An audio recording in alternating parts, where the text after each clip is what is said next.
मूर्खता है अव्वल दर्जे की। पता क्या क्या है, देखिए खंडित मूर्ति हमारे यहाँ पूजा योग्य भी नहीं मानी गई है। अब तो ये क्या है तुम्हारी भारत माता, अभी ये 1857 तक इसका 83 लाख या 93 लाख वर्ग हेक्टेयर मतलब कुछ जो क्षेत्रफल था, फिर घटा धीरे, अफगानिस्तान अलग हुआ घट गया, फिर नेपाल वगैरह ये टूट गए, मतलब इस समय क्या है 33 लाख वर्ग। आने वाले टाइम में वो खालिस्तान मांग रहे, खालिद पंजाब चला जाएगा, फिर तुम्हारी भारत माता कहाँ रह जाएगी, उसका सिर कट जाएगा। जन्मभूमि के लिए लड़ मरना, उसकी रक्षा के लिए लड़ मरना, जन्मभूमि हमारी माता है जन्मभूमि, लेकिन हम उसको सीमा में नहीं मान सकते, पूरी धरती हमारी है। तो स्वामी जी ये बतलाइए, भारत माता जिसको आज हम भारत माता मानते हैं, आज इसको एक सीमाओं में बांध दिया गया है। आप ये मानिए कि एक वक्त ये कहा जाता कि पूरी धरती हमारी माता है, लेकिन आज इसको एक सीमाओं में बांध दिया गया है। आज से 72-73 साल पहले पाकिस्तान भी हमारे प्रकार से भारत माता थी, भारत का एक हिस्सा था, और बांग्लादेश भी भारत का एक हिस्सा था। लेकिन आज ये कारण क्या हो रहा है कि मंचों से आरएसएस या कोई भी नेता होते हैं, और हमारे कुछ ऐसे लोग हैं जो एक भारत माता का एक चित्र बनाकर उसको मंदिरों में रख रहे हैं, उसकी पूजा उसकी कर रहे हैं। देखिए एक चीज है, आज हिंदू जो है आज वो पूरी तरह से भ्रमित हो चुका है, और आरएसएस ने तो बिल्कुल, और आरएसएस हिंदुओं को उनका जो वास्तविक धर्म है उससे बहुत दूर लेके आ चुका है। हमारी जो वास्तविक विचारधारा थी, आइडियोलॉजी, हम धरती को मां मानते हैं, इसमें कोई दो राय नहीं, लेकिन हमारे लिए कोई भारत माता इस तरह की हमारे यहाँ सीमाएं नहीं थी।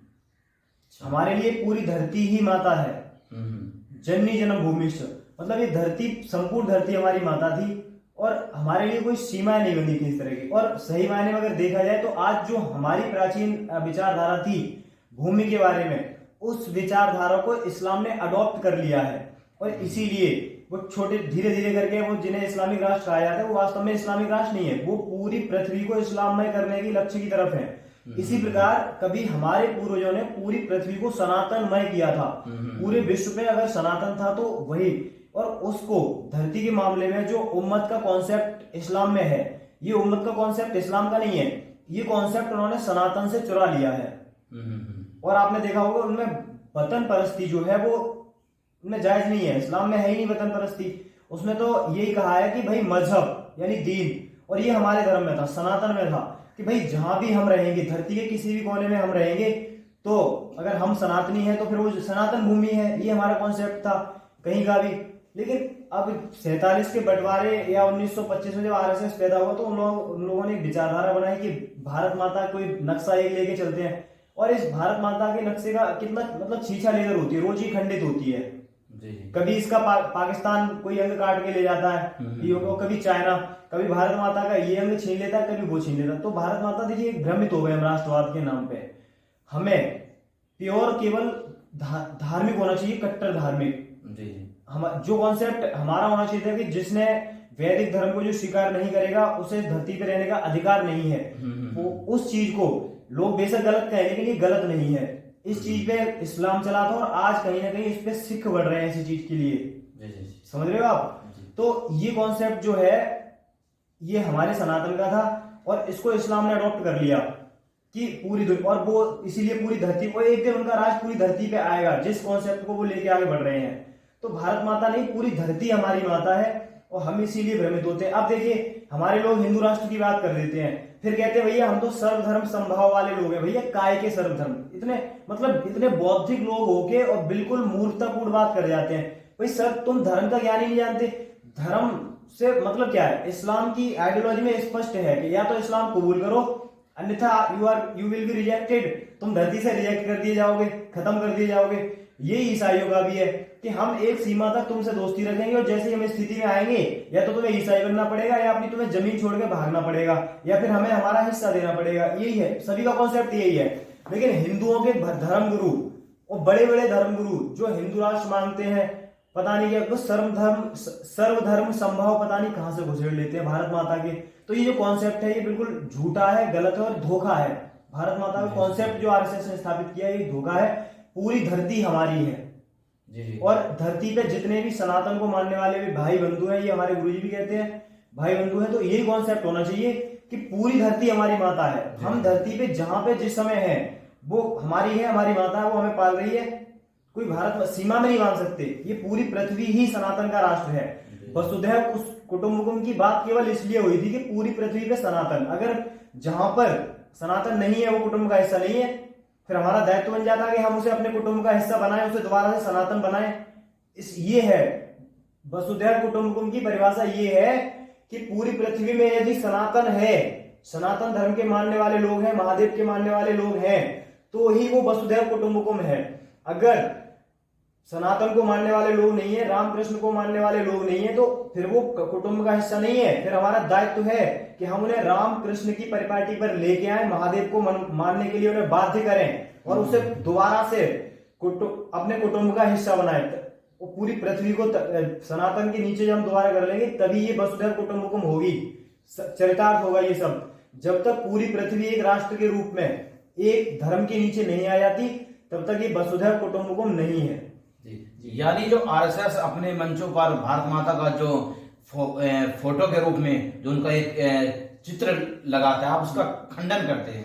बिल्कुल, ये मूर्खता है अव्वल दर्जे की। पता क्या क्या है? देखिए, खंडित मूर्ति हमारे यहाँ पूजा योग्य भी नहीं मानी गई है। अब तो ये क्या है तुम्हारी भारत माता? अभी ये 1857 तक इसका 83 लाख या 93 लाख वर्ग हेक्टेयर, मतलब कुछ जो क्षेत्रफल था, फिर घटा धीरे अफगानिस्तान अलग हुआ, घट गया, फिर नेपाल वगैरह ये टूट गए। मतलब इस समय क्या है, 33 लाख वर्ग। आने वाले टाइम में वो खालिस्तान मांग रहे, खालिद पंजाब चला जाएगा, फिर तुम्हारी भारत माता कहाँ रह जाएगी? उसका सिर कट जाएगा।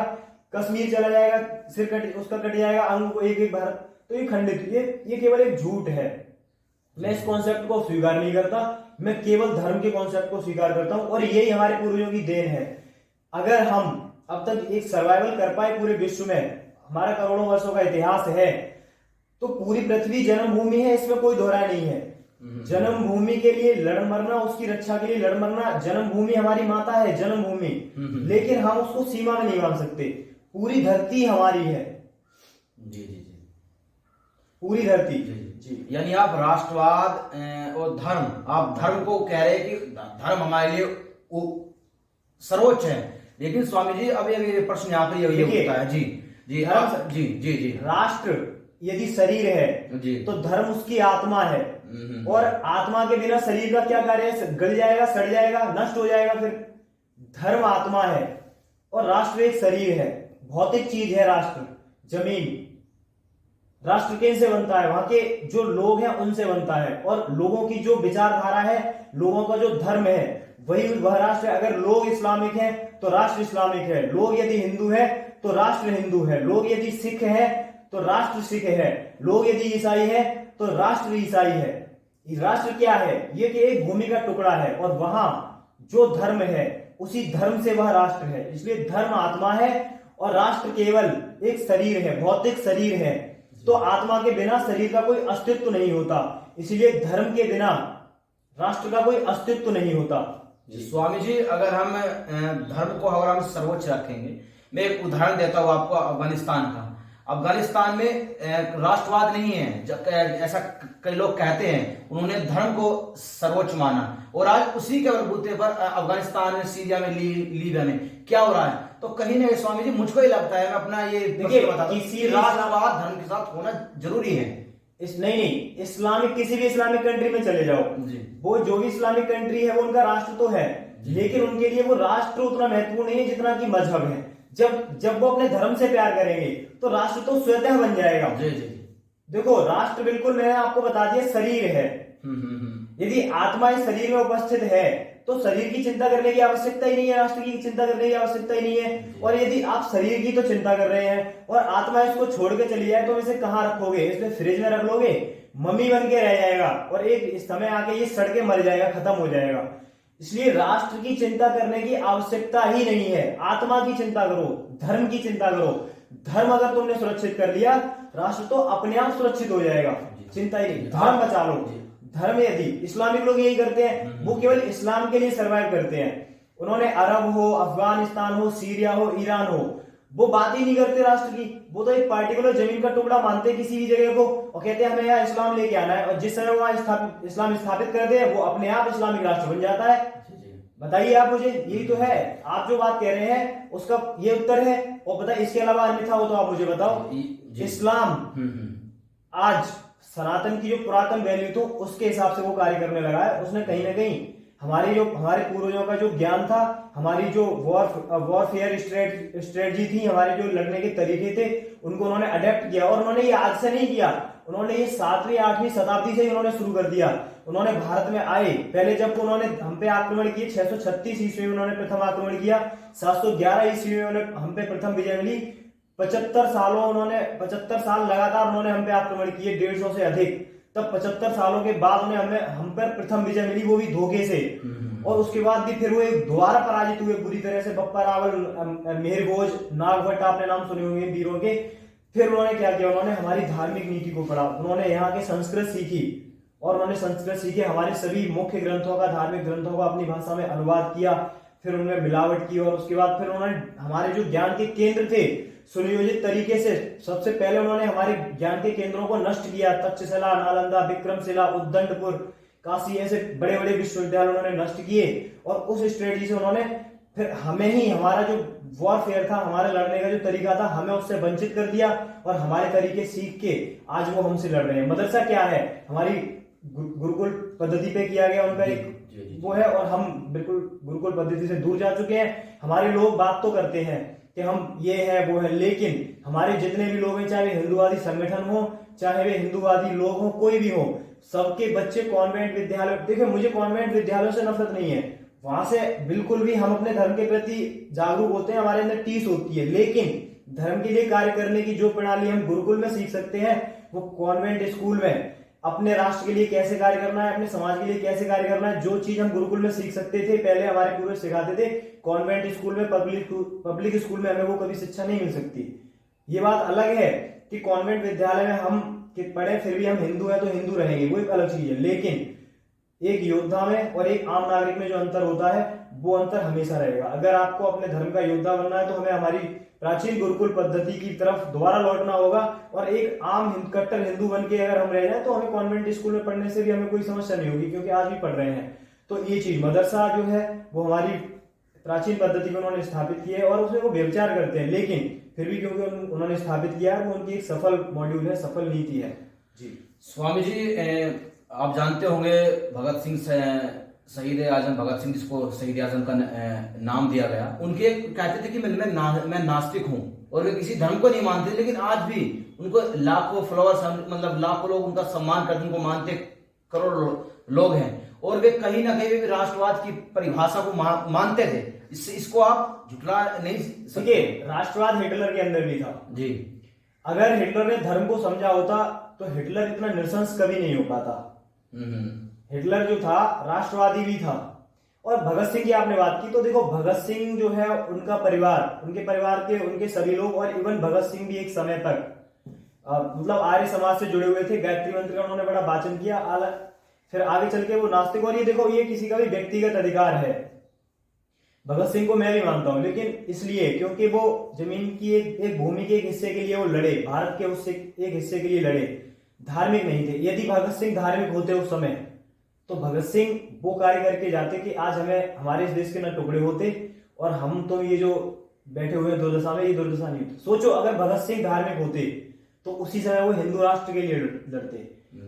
जो आप भगत सिंह की बात कर रहे हैं, देखो, वीर सावरकर कभी नास्तिक नहीं रहे, लेकिन भगत सिंह की ही तरह, और भगत सिंह ने वीर सावरकर की जो 1857 का स्वातंत्र समर नाम की पुस्तक थी, भगत सिंह ने उसको पढ़ा, प्रभावित हुआ, भगत सिंह ने उसका अपने लोगों में बड़ा प्रचार किया।